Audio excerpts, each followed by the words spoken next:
അപ്പോൾ ഇന്നത്തെ പരിപാടി ഒരു ക്യാൻഡിൽ ഹോൾഡർ മേക്കിംഗ് ആണ്. ഇത് യൂട്യൂബിലെ എൻ്റെ ഫസ്റ്റ് ലോങ് വീഡിയോ ആണ്. സോ നിങ്ങൾ എന്തായാലും സപ്പോർട്ട് ചെയ്യണം. ഈ ഒരു ക്യാൻഡിൽ ഹോൾഡർ ഉണ്ടാക്കാനുള്ള മെയിൻ സാധനം ഈ 2 ചിരട്ടയാണ്. ചിരട്ടയോ എന്ന് വിചാരിക്കേണ്ട, ചിരട്ട കൊണ്ട് നമുക്ക് അടിപൊളി ഒരു ക്യാൻഡിൽ ഹോൾഡർ ഉണ്ടാക്കാം. ആദ്യം തന്നെ ഈ ചിരട്ട രണ്ടും നല്ലോണം ഒന്ന് ക്ലീൻ ചെയ്തെടുക്കണം. ഇതേപോലെ ഈ ഒരു സാധനം വെച്ച് ക്ലീൻ ചെയ്യാൻ നല്ല പാടായിരുന്നു. അതുകൊണ്ട് ഞാൻ ബാക്കിയൊക്കെ കത്തി കൊണ്ടാണ് ക്ലീൻ ചെയ്തത്. മൊത്തം അങ്ങോട്ട് ക്ലീൻ ചെയ്തിട്ടില്ല, കുറച്ചൊക്കെ വെച്ചിട്ടുണ്ട് ആ ഒരു റോ ലുക്കിന് വേണ്ടി. അങ്ങനെ ആദ്യത്തെ ചിരട്ട ക്ലീൻ ചെയ്തെടുത്ത പോലെ തന്നെ രണ്ടാമത്തെ ചിരട്ട ഞാൻ ഒന്ന് ക്ലീൻ ചെയ്തെടുത്തിട്ടുണ്ട്. അങ്ങനെ ക്ലീനിങ് പരിപാടി കഴിഞ്ഞപ്പോഴേക്കും എൻ്റെ ടേബിൾ ഷീറ്റിന്റെ അവസ്ഥ ഇതാണ്. ഒരു കട്ടിംഗ് മാറ്റ് മേടിക്കുന്നത് അത്യാവശ്യമാണ്. അപ്പൊ അടുത്ത പരിപാടി ഈ ചിരട്ട രണ്ടും ഇങ്ങനെ ഒട്ടിച്ചു കൊടുക്കണം. ഒരെണ്ണം വലുതും ഒരെണ്ണം ചെറുതുമായിട്ടാണ് ഞാൻ ചിരട്ട എടുത്തത്. വലിയ ചിരട്ട അടിയിലും ചെറിയ ചിരട്ട പൊക്കത്തുമായിട്ട് ഗ്ലൂ ഗൺ വെച്ച് ഞാൻ ഒന്ന് ഒട്ടിച്ചിട്ടുണ്ട്.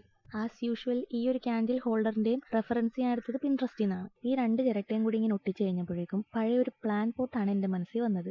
ഇത് അതെന്തെങ്കിലും ആട്ടെ. അപ്പൊ നമ്മുടെ ഫസ്റ്റത്തെ ഒട്ടിക്കൽ പരിപാടിയൊക്കെ കഴിഞ്ഞിട്ട് നമുക്കിനി കുറച്ച് മുത്ത് വേണം. അതും വൈറ്റ് മുത്ത് തന്നെ വേണം, എന്നാലേ ആ ഒരു ഭംഗി കിട്ടുള്ളൂ. അപ്പോൾ അതിന് വേണ്ടിയിട്ട് ഞാൻ ഇവിടെ ഒരു മാല സംഘടിപ്പിച്ച് വെച്ചിട്ടുണ്ട്. പക്ഷേ ഇത്രയും മുത്ത് പോരായിരുന്നു, ഇതിലും കൂടുതൽ വേണമായിരുന്നു. അങ്ങനെ മാലയൊക്കെ പൊട്ടിച്ച് ഭയങ്കര സ്റ്റൈലിൽ ഇടാൻ നോക്കിയതാണ്, പക്ഷേ എല്ലാം താഴെപ്പോയി. അങ്ങനെ കുത്തിയിരുന്ന് ആ പോയ മുത്തെല്ലാം ഞാൻ ഇവിടെ പെറുക്കി എടുത്ത് വെച്ചിട്ടുണ്ട്. അങ്ങനെ നെക്സ്റ്റ് പരിപാടി ഈ മുത്തെല്ലാം നമുക്ക് ആ ചിരട്ടയുടെ ടോപ്പിൽ ഇങ്ങനെ ഒട്ടിച്ചു കൊടുക്കാം. സത്യത്തിൽ ഈ ക്രാഫ്റ്റ് ചെയ്യാൻ അധികം താമസമൊന്നുമില്ല. ഈ മുത്തൊട്ടിക്കണ ഒരു പാർട്ട് ഒഴിച്ചു കഴിഞ്ഞു. അങ്ങനെ ഞാൻ ഈ ടോപ്പിലെ മുത്തൊക്കെ ഒന്ന് ഒട്ടിച്ചു കൊടുത്തിട്ടുണ്ട്. പക്ഷേ ഇതോടുകൂടി മുത്തൊട്ടിക്കൽ പരിപാടി തീർന്നെന്ന് വിചാരിക്കേണ്ട. ഇതിന്റെ അടിയിലും ഇങ്ങനെ ഒന്ന് ഒട്ടിച്ചു കൊടുക്കണം. ടോപ്പിൽ മുത്തൊട്ടിച്ച് കഴിഞ്ഞപ്പോൾ തന്നെ ആ ചിരട്ടയുടെ ലുക്ക് മാറിയിട്ടുണ്ട്. ഇപ്പൊ തന്നെ കാണാൻ നല്ല ഭംഗിയുണ്ട്. അങ്ങനെ ഇവിടെ കൂടി ഇതേപോലെ ഒന്ന് ഒട്ടിച്ചു കൊടുക്കണം. അങ്ങനെ താഴെ ഫുൾ ഒട്ടിക്കാനുള്ള അത്രയും മുത്തെന്റെ ഇല്ലാത്തതുകൊണ്ട് പെട്ടെന്ന് തോന്നിയ ഒരു ഐഡിയ ആണ് ഈ തെർമോകോൾ ബോൾസ് ഒട്ടിച്ചാൽ എങ്ങനെ ഉണ്ടാവുന്നത്.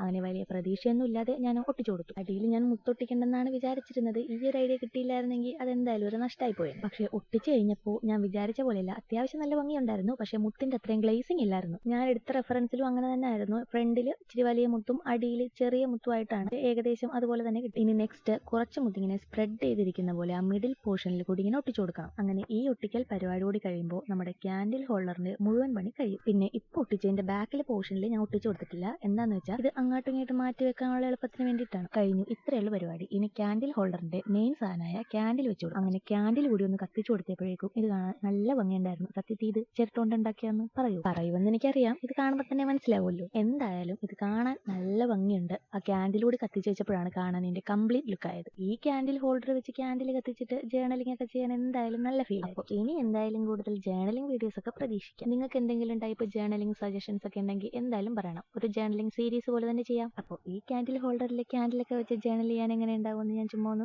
നോക്കിയതാണ്. എന്തായാലും കൊള്ളാം. അപ്പോൾ ഇത് നിങ്ങൾക്ക് ഇഷ്ടപ്പെട്ടോന്നൊക്കെ എന്തായാലും കമന്റ് ചെയ്യാൻ മറക്കണ്ട. പിന്നെ ഇനി അടുത്തത് എന്ത് ചെയ്ത് കാണുമെന്ന് കൂടി ഒന്ന് കമന്റ് ചെയ്തോ. അപ്പോൾ ഇതെന്തായാലും എൻ്റെ ഫസ്റ്റ് വീഡിയോ ആയിരുന്നല്ലോ. നിങ്ങൾക്ക് ഇഷ്ടപ്പെട്ട എന്തായാലും ലൈക്ക് ചെയ്യണം. പിന്നെ ഇങ്ങനത്തെ വീഡിയോസ് ഒക്കെ ഇഷ്ടമാണെങ്കിൽ സബ്സ്ക്രൈബും കൂടി ചെയ്തോ.